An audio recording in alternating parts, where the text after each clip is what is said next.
All right. Here we go. We go round two, Jarrod.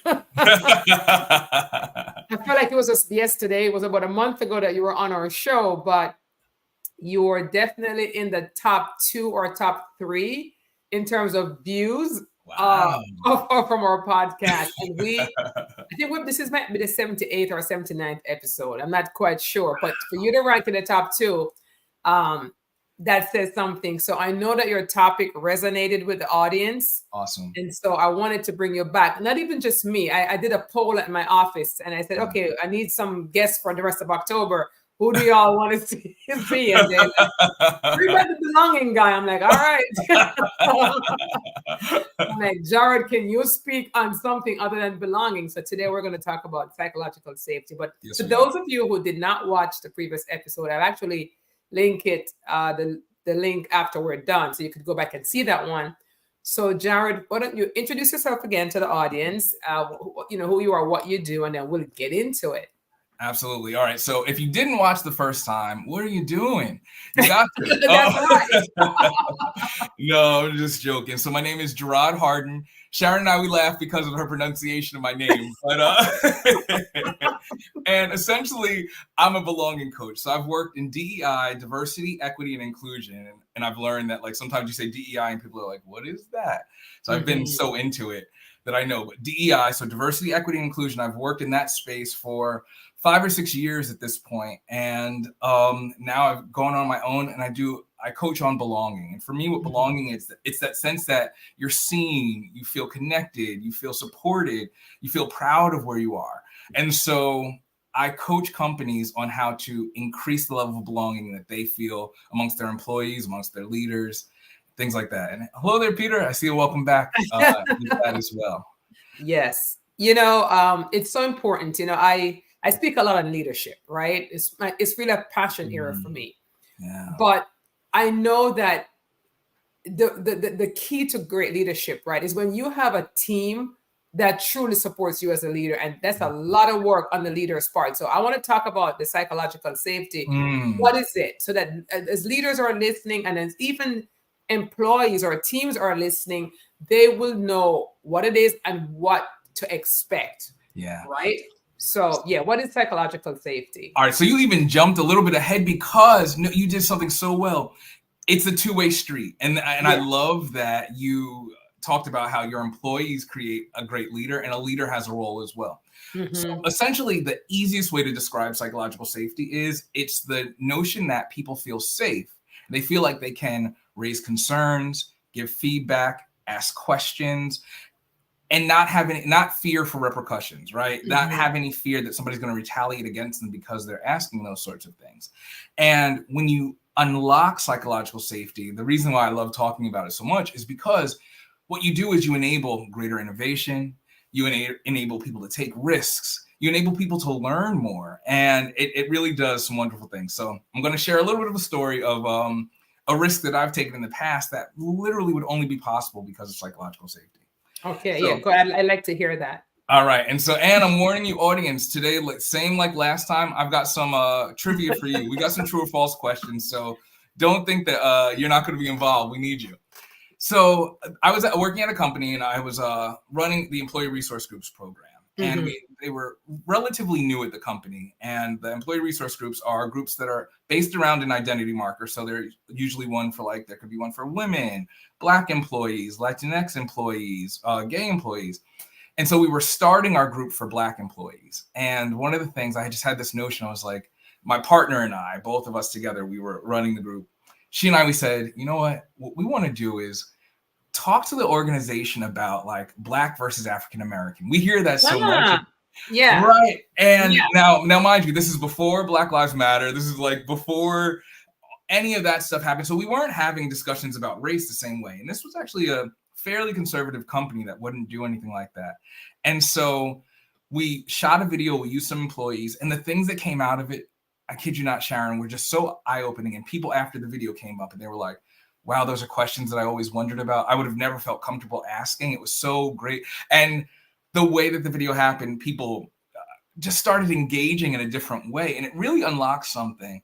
And the reason I share that is because it was one of those I had the support of my leader. I said, here's what I'd like to do.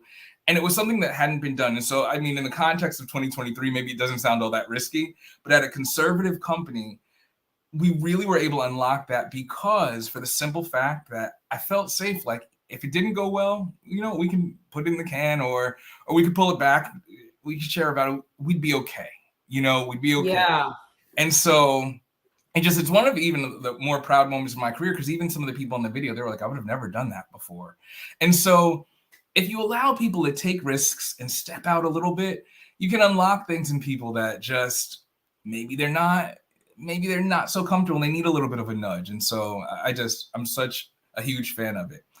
I'm curious to you, have you in your career felt, you know, emboldened to take risks at all? Have you felt psychologically safe? So I will say I've spent most of my career, honestly, in leadership, in running a company. So for the past 30 plus years, I've really been in leadership. I worked at a company before, and when I was in my 20s, and I wouldn't say I felt safe because I had a good relationship with my boss. Like she was a mentor to me. You know, she chose to mentor me. She told me how to dress. She told me how to write my own review. She told me where to go buy my clothing. Wow. She told me how to, I mean, this was when I say, before I knew what the word mentorship was, I was 23 years old. This woman just took an interest for me and guided me. And I had no idea, I'm, you know, fresh off the boat from Jamaica. I have no idea what mentorship is, but she shaped my career there, really advanced quickly. So, but then shortly after that, I got into my own business.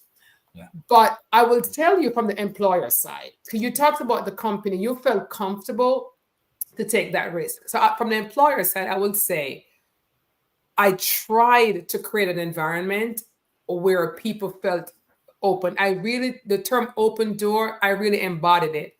But I had a couple rules though. I had a couple rules. If you're going to come to me, right, about someone else, you have to bring that person with you. That was rule number one, because I didn't want a one-sided conversation. Rule number two was that if you're coming to me with a problem, I need you to come to me with a solution as well. So when people followed those rules, I was very open to suggestions, very, very open. And I would say 80% of my decisions were based on what my team said.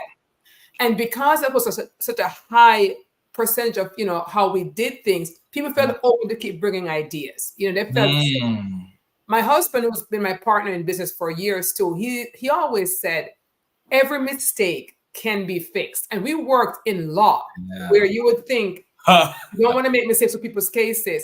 But he always said this, there's always an amendment that could be made to a case. So lawyers felt that they could take risks with certain things. And so the team felt that they could take risks with certain things. So I tried to really create the atmosphere for people to feel that they can safely take chances, do what they want to do, as long as they follow my two rules, right? Solutions and don't come in here by yourself. But no, it's so funny because there's questionnaires that talk about like, how do you know if your team is psychologically safe? And so much of that you just spoke about, that ability to accept feedback and hear feedback, that's huge. And letting employee voices be heard. And then if not only they're heard, but then you go ahead and you take on and say like, hey, well, we're going to implement that. Yes. That does a lot for psychological safety. And I want to add this one more piece to it, Jarrod, because there was a time in my organization where I was getting some static feedback from the people who were below the managers, right? So I had managers at that layer. And then I would speak to the manager, but I would still get the complaint, right? So what I did is two things. I implemented a 360 review so that the managers were being reviewed by their direct reports, myself and their direct reports. So now their compensation was tied into the input from the team, from who they're supervising. The second thing I implemented for the manager was, you're going to be scored in your review from me based on how many people you're bringing up. Like, I want to see your replacement. I want to see your replacement. Wow. That turned the corner for the chatter and the complaint, because managers now were being impacted in their pockets based on how they're treating their downline. Okay, so that was how I was able to, because a lot of times you hear the saying, right? people don't leave bad jobs, they leave bad bosses, is very, very true. And the impact that managers have on your team is it's incredible. Those managers shape those people's career and write their reviews. So I flip the switch, have the people write the manager's review. And let's see how that felt. It was really worked out good for me. Yeah, and for the organ, it worked out good for our culture. That's incredible.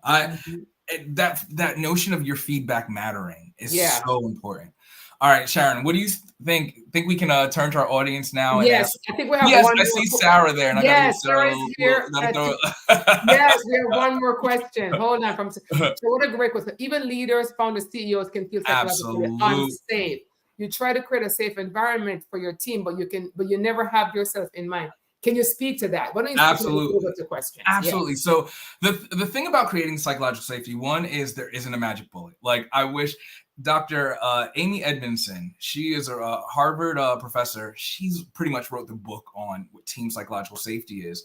And she says it's more magic than science. And it really is. And there are behaviors that can foster it.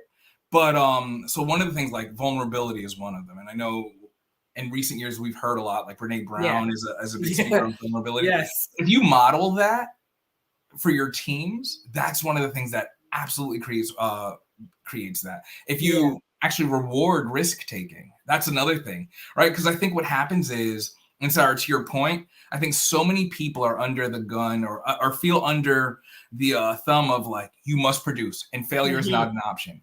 If you're at a place where failure isn't allowed, psychological safety just can't thrive there. It's absolutely against that. Yeah. So that's true.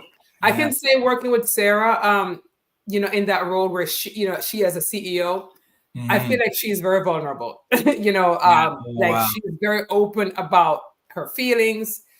She's very open about where she's at. She calls herself an emotional leader. Yeah. So I think for her, we always know where she's at. Right. We always know where she's at. So I mean, I think that, and I think that she, again, speaking for her, from what I can see and experience there at the office, people own their own spots. We have teams and they're responsible for certain programs. They own it. They're empowered to own it. And do they make mistakes? Yeah, we all do. Another thing. We deal with it. We come back and we deal with it and we learn from it and we grow from it. So another thing that I'll say about it though is it's a dance, right? Like you've got to stick your toe out. You've got to try something, because then if you don't push yourself a little bit to go towards the place of like, can I take this risk? Can I do that? Now, there could be times where, hand gets slapped and you got to pull it back and that's not what you want. And that could adversely affect how you feel about it in the future. But as much as it's the organization and the team's responsibility, the individual has a responsibility as well. Yeah. I would say, so if an employee sticks out their hand and, they take a risk because the culture is there and it gets slapped, I think they can stick it out again if the way how it was handled by the leader. Absolutely. Said, you know what, your hand's getting slapped. You took a risk. All right, we got to pull back. However, if the leader assures him that, look, we understand your why you did what you did. Now, how it happened didn't work, but we encourage you to continue to try. I think that still will leave that culture open. Absolutely. And be very afraid. I see that, Peter. I feel like they're both pretty formidable. I don't know, scary I wouldn't go, but formidable. We're yin and yang, man. And one of the things too is, to be honest, there are indeed cultures that are unsafe, right? Like there are cultures that are psychologically unsafe, and if that's where you think you are, then maybe it's time to look for a different culture. Right. That's what they call a toxic workplace type. Yeah, exactly. Yeah. They exist. They do. Right. They do. Sharon, can we go to the audience now? Absolutely. They're ready. All right. So Sarah's ready. So it's just true or false, right? Just true or false questions. So our first one, true or false? Psychological safety is about the absence of conflict. So conflict works against psychological safety. True or false? It's about the absence of safety. The absence of conflict. Conflict. So psychological safety, to have that, you need the absence of conflict. All right, people. Let's see. Answer that question. Sharon, I might turn the mic over to you and see what I'm gonna answer. I'm gonna answer. And Peter says false. I'm gonna answer. Okay. I'm with Peter. You both are correct. Give yourselves a round of applause. Yeah. So psychological safety isn't about losing confidence. Somebody else says there we go. All right. We have some false. It's all right, not we have some answers coming in here. False. All right. You got it. Perfect. All right. Nice. All right. So psychological safety is about being nice. True or false? It's about being nice? Yes, the core of psychological safety is about being nice. I'm gonna wait until other people vote, but I have my thought on that. Yeah, we don't want to influence them. No, we don't. But so far, you didn't tell me the questions ahead of time, so we can't cheat. So far, we've got a pretty bright audience. All right, Jason said false. Jason says false. Sarah says false. Dominic's false. Yeah. They're 2 for 2. False. Now again, let's not pretend that psychological safety is about being mean. It's not that. But candor is what's at the heart of it, right? So it's not necessarily about like, oh, I'm being nice. There are cultures that are rooted in nice, which are actually avoidant cultures. And so they don't deal with problems. And that's not what psychological safety is supposed to be. Stay right there for a second, Jarrod, because I think it's so important that teams understand this, right? Because sometimes, you may have a strict boss, right? Yeah. Hey, I was nice, but I was also very firm too, And I think there's a mistake that you have to be nice to be a good boss. Yeah. And I'm just glad that you mentioned that psychological safety is not about me being nice, but about me being fair. Okay, me being fair, and we're having honest conversations, not nice. There's have to be nice, but it's about being fair. And if we're fair, you're going to be treated fairly. You're going to be treated to what you're deserved, or maybe even beyond what you're deserved. Yeah. But it's not about being your best friend. Okay, I'm not your best friend. I'm not your best friend. Yeah, and there's a piece of it too that I think some of the cultures that I've personally worked in where we use nice, and it's not even a genuine nice as much as more as it really is avoidant, right? And it's avoidant. Stay away, stay from the conflict. And again, to grow, you need conflict. Yeah, it's part of what you need. Healthy conflict. You need to manage it correctly. Yeah. All right. So they're 2 for 2. I got to stump them on this one. Good job, audience. Great job. Very last one. High performing teams, right? Thinking of high performing teams. True or false? Teams that have really, really excellent or excelling individual contributors outperform teams that have more psychological safety. So is it about having superstars on your team? Or is it about a team that works well together? That's a really good one. I butchered the question. So think about this one, guys. Is a high performing team? Do superstar individual contributors make up more high performing teams? True or false? Yeah, I have my thought on that too. Okay. See it false? They're chewing on it. Maybe I confused them with the way that I asked the question. Yeah. So Peter says a team that works well is best. Okay. Jason said, so true. No, can you repeat that question again? I want him to hear it. All right. Yeah. So Jason, you just want to make sure you're answering it right. True or false? A team of high performing individuals outperforms a team that has psychological safety that works well together. Otto says false. Jason said true. I think Peter was going with true. Larry says false. Sarah said this is a hard one. I've seen it both, but I would rather have a team that is kind to each other than one who excels at tasks. Sharon, I'm curious, what do you think before I reveal the answer? I think it's false because I've seen teams with superstars because some people are just driven. But here's what happened with those superstars. They're the only ones happy. Yeah. And the rest of the culture is CRAP. Okay. Yeah. So you can have really bright people, bright stars.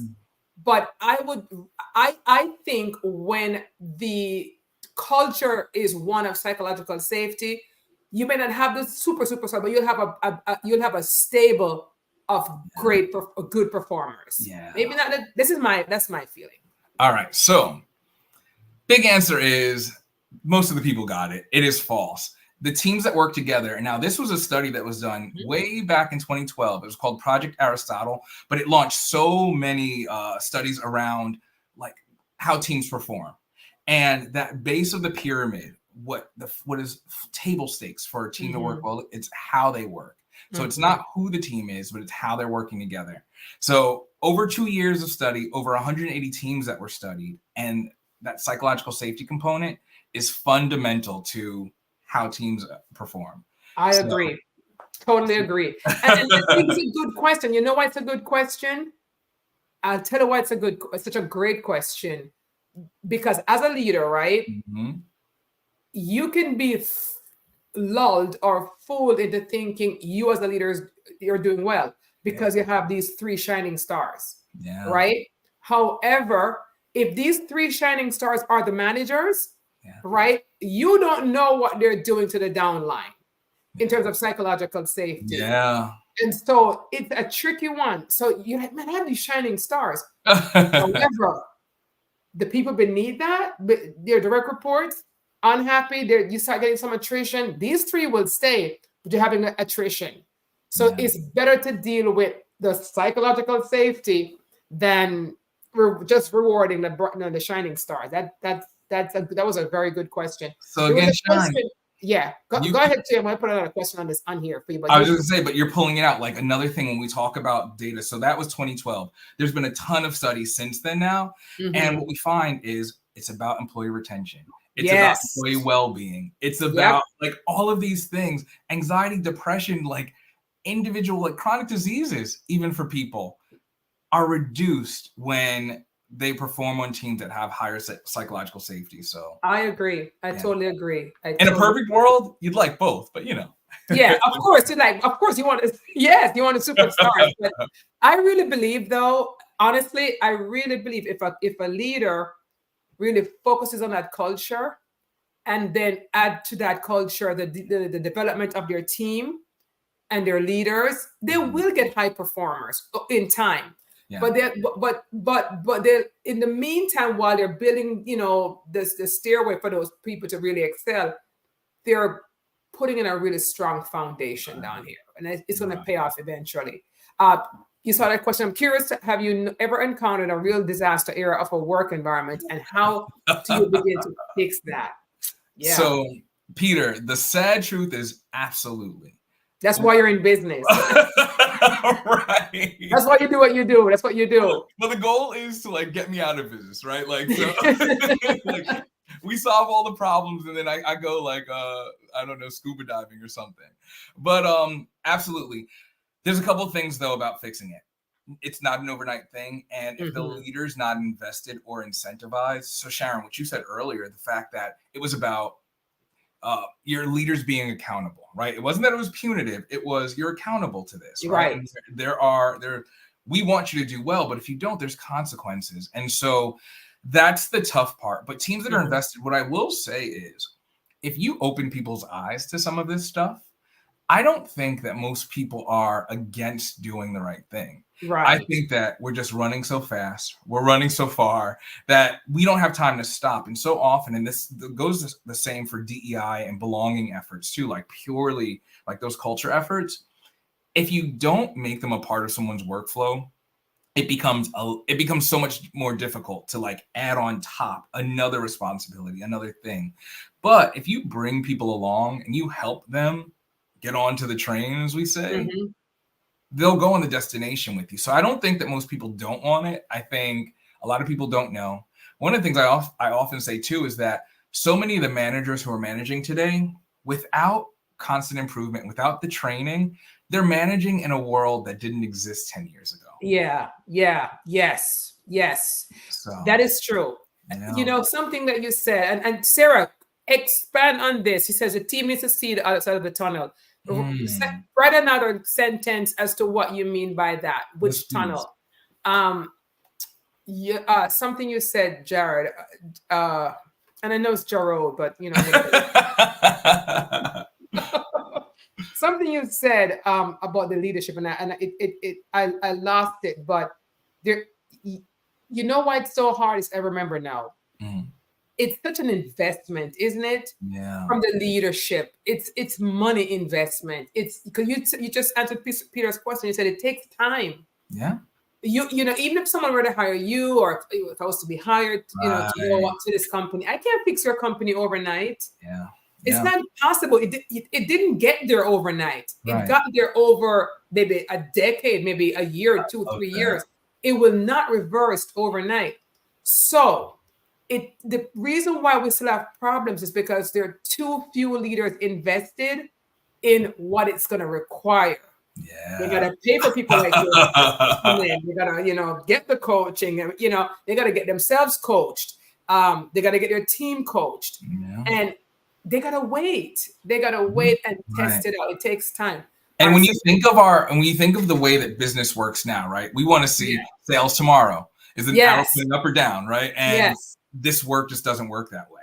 It does not. We're talking about people, okay? And people come with their I also they come with their backpacks of problems to work. They bring their whole selves to work. So for us to begin to change the culture, we got to start to change work with the people, and people change the culture, and it just takes time. Okay, Sarah, let me see what you. It's not only the leader who needs to be invested, but so the team. Yep, they will start to fix it. Exactly. Yep. Exactly. But the leader has to show them the light. You know, 100%. And the leader, we talked about modeling that vulnerability. Sometimes the leaders think, and this is one of those ways that management has changed. It used to be about just showing strength, right? Like, I never make mistakes. This is how we operate. But now it's about, you know what? Oh, I messed that up, and here's how I turned it around. So it's about showing both sides, modeling that vulnerability. I do, before we go, Sharon, I have to share.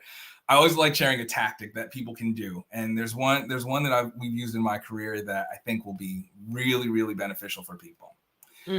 So I was on a team, and we did end of the year awards, and there were employer awards that we did within the team. And one of, I think, the best call outs from our leader that she was like, can we have one of the categories be about rewarding risk? And she said, the awardee does not have to be someone whose project worked or was really successful, but something as simple as an award that rewards someone who's taken a risk. That's good. Regardless of the result. Isn't that fantastic? That is. I'm going to move this comment for now and put it back afterwards because I wanted to see your face. That is so novel, and that's so good. Yeah. That particular, you know, person with that, they're really bold. I mean, I'm not sure if I'm that bold, but that is really, that's really putting your money where your mouth is at. You're saying, hey, we reward risk taking. You know, like some of these tech companies, they say they reward risk taking, and I believe they do, because that's kind of how they get some of their great ideas. People experiment. But man, the average leader, putting an incentive out there to taking a risk, and doesn't matter if it didn't work out or not. That's insane. And the beauty of that is too, the way the nomination process was, teams got to nominate each other and themselves. So it almost, there's a bit of pride. There's a bit of like, no, it's okay. That comes along with it. But when you talk about walking the talk, that's one of the ways that you really, really can do it. So I didn't want to leave us today without calling that one out. Let me just get this. I didn't read this. When people feel vulnerable in a team and feel heard, they tend to perform better, and there's more team strength than individual strength. Psychological safety goes a long way towards fostering collaboration and understanding amongst team members. It helps each member build their own confidence. Employees are more innovative and creative when there's psychological safety in the workplace. I agree with you. Otto. Very well said. I hope I'm saying your name correctly too. But Otto, it's okay. It's bang up day. Maybe it's a 2. Who knows? You know. But Otto, if it's Otto, do a thumbs up. If it's a 2, do a thumbs down. Jarrod, okay, before we leave, as Peter Yes. said over here, Peter said, I would think that someone that knows you and hires you, Jarrod, would be well invested in their team. Totally agree. So I'd like to think so. yes, let's leave it on this slide. Yeah. And you tell us, like who is your, ideal client? As as replays going out there, who's your ideal client? Sure. So anybody who's on a team, or if you've got a team, so small to mid-sized companies is where we started, right? Mm-hmm. But if it's a larger company, but there's a team of maybe say 30 people, hell, 10 people, right? It's about creating that space. So I've done things for groups as small as 10, but groups larger than that. So if you want to reach me, thebelongingguy.com. So spell out the words thebelongingguy.com, or send me a message on LinkedIn. I'm on LinkedIn all the time.